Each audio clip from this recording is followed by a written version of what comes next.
Hey, it's Heather at Adventures in Gardening, and today I'm going to share with you my passion for monarch butterflies. Now, I love all pollinators, and I'm constantly planting to bring the pollinators in, get them to complete their life cycle in my garden, do the work for me, be beautiful, be entertaining. I do like to look at them as much as I love the job that they do here in the garden. But monarch butterflies captured my heart years and years ago. I did a complete video with a lot of information. I will link there and down below the whole story of the monarch butterfly and its life cycle in my garden. So check that out. And I also recently, this will explain why I'm raising monarch butterflies inside my house and why I hunt for them every morning, because that's what we're going to do today. We're going to hunt for butterflies. We're going to release one that actually came out of its chrysalis today. But there is also, I'll link the video here and there of why I have to do that, because believe it or not, there's a lot of things that are out to get the monarch butterfly or any butterfly. And when you have an organic garden and you're bringing all the critters in and having this little ecosystem of everything wants to eat everything else and keep the population under control, I wanted to give the monarch butterfly an upper hand. So I hunt in the morning for little caterpillars that recently hatched, and I bring them in and I let them complete their life cycle inside. So we are going to go inside because there is one that is time to be released probably right now. So I'm going to show you my habitat, then we're going to walk through the garden and look for little tiny baby caterpillars.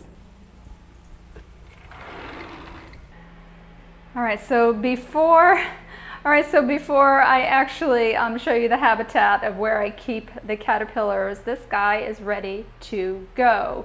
So it appears that we have a female here. I don't think she's going to stay with me for very long, but the other one probably will. So let me open the door.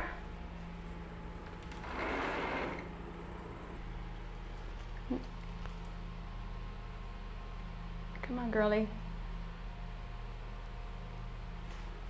Nope, she's not going to stay with us for very long. There she is. You are beautiful. I'll see if she'll let me bring her over to where I usually put them.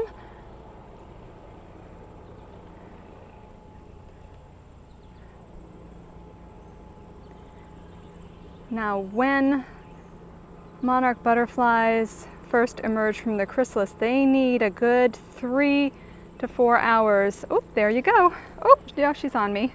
So here she is.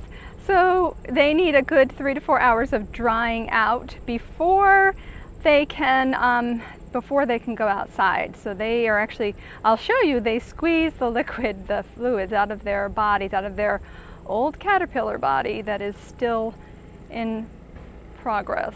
So come on, little girl, let's go.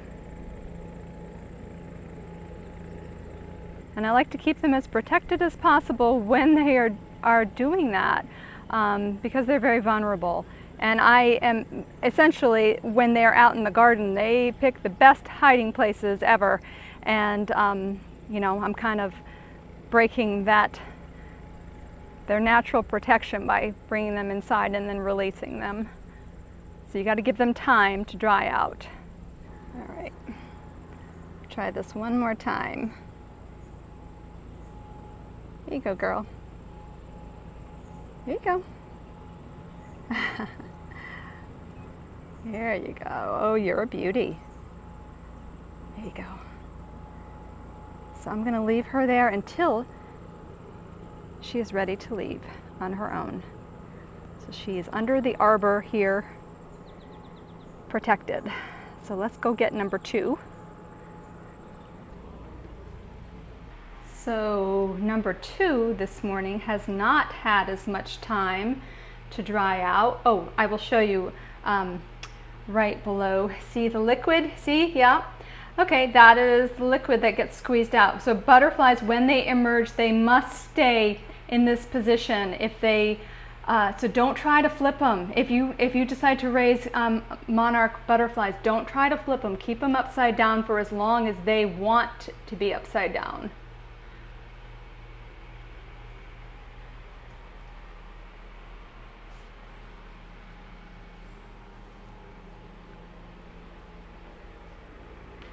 And so I don't know yet if we are a boy or a girl. Let's see. Open your wings. Oh, another girl.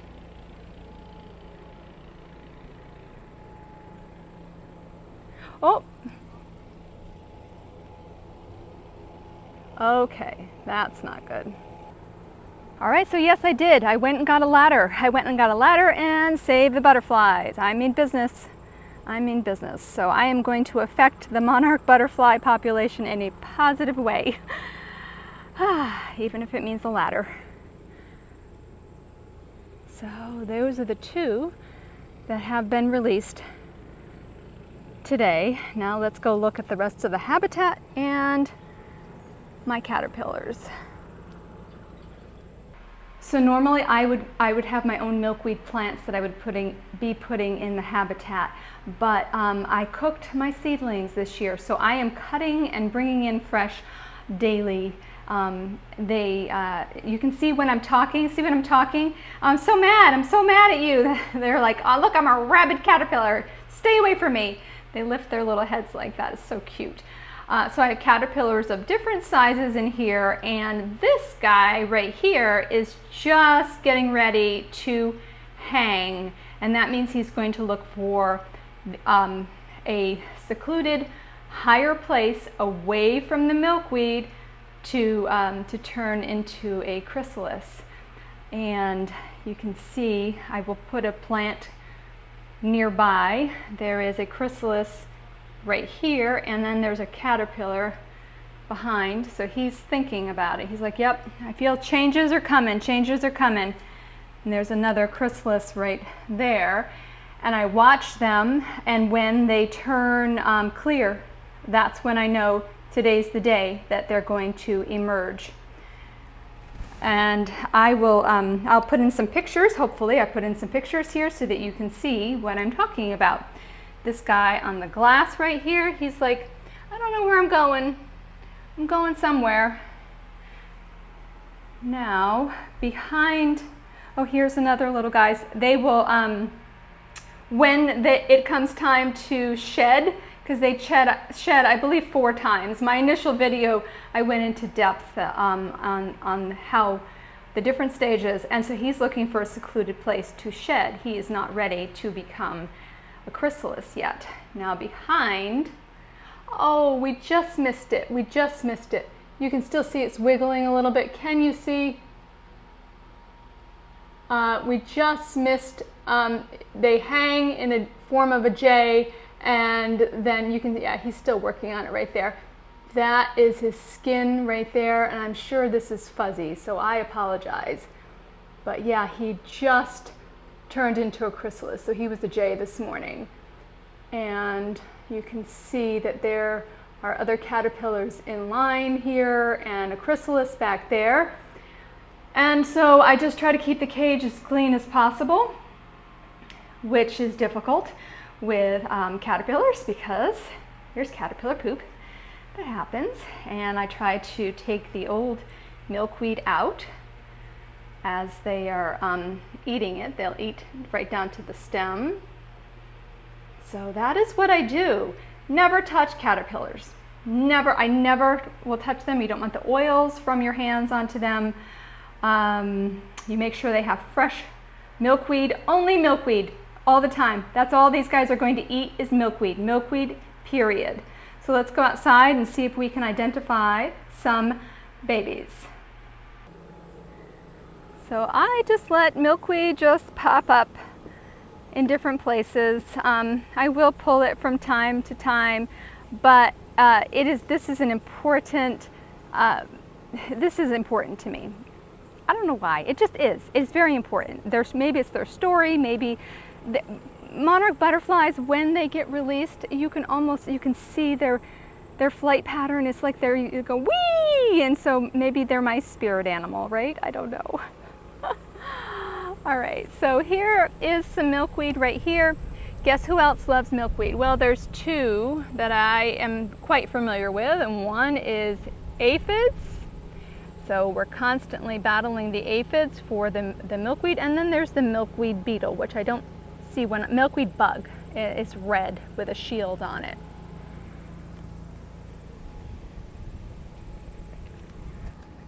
All right, so identifying when a baby has hatched, I look for fresh milk.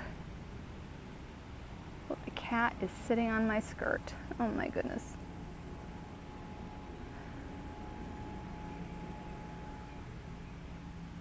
And they are stealthy. Their job during the day is to hide and make sure that nothing eats them. See that little spot right there? Can you see it? And it's got fresh milk around it. I know someone has been here recently. All right, so how to spot an egg.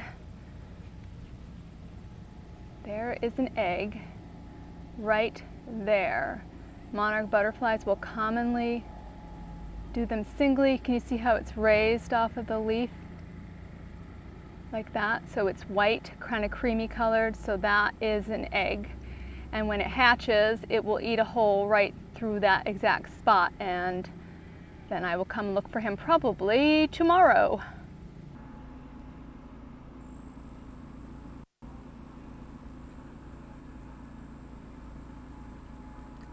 All right, so can you see the fresh milk on that one leaf? Now the sun is shining on the tiny baby monarch caterpillar. There he is, so tiny. So I will simply take this leaf and put it on one of the leaves in my habitat. Or you know what, I might just cut this whole thing. I read that if you dip your cuttings in hot water, that they last longer. That is not a caterpillar right there. I'm not sure what that is. Not a caterpillar. But that is a baby monarch.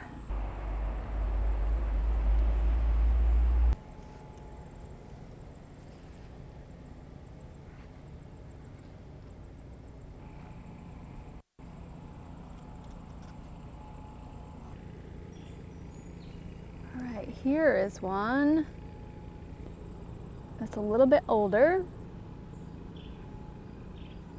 You can see the telltale holes. Here's one that just hatched right there. Yeah, so there's quite a few on here. I can tell by the other holes that are fresh here. Oh, what do I see from here? Okay, so when they are that big, that one, what is going on over there? Are we coming out of our skin, or is something eating us? Okay, I need to inspect. I was going to say, if something is that big, we're going to let him finish in the garden. All right, so he just shed his skin. Okay, so we're going to leave him alone and not touch him and not bother him. Yes, I know, you're fierce, you're fierce. Okay, so we're going to let that guy finish his job there. All right, so here's another here. Obviously this milkweed is coming inside with me because I just broke it. So see that little guy right there? Yeah. I'll be your mama, buddy. I'll be your mama. So I raise between 70 and 100 successful launched monarch butterflies average on a year. Why do I do this? Because I am an organic gardener and I am constantly bringing, I'm like trying to bring all the bugs in, everything to do the work so that I don't have to use sprays or pesticides, right? But they don't know the difference. Things that are caterpillar eaters, I have seen chrysalis, I've seen them broken into, and I've never really seen that many monarch butterflies in the garden, so that is my reason for doing this. And if you have any questions at all, just let me know. I'm happy to answer them, but I'm very passionate about monarch butterflies. So give me a thumbs up if you enjoyed this and subscribe so you don't miss out on the next adventure in gardening. See you soon.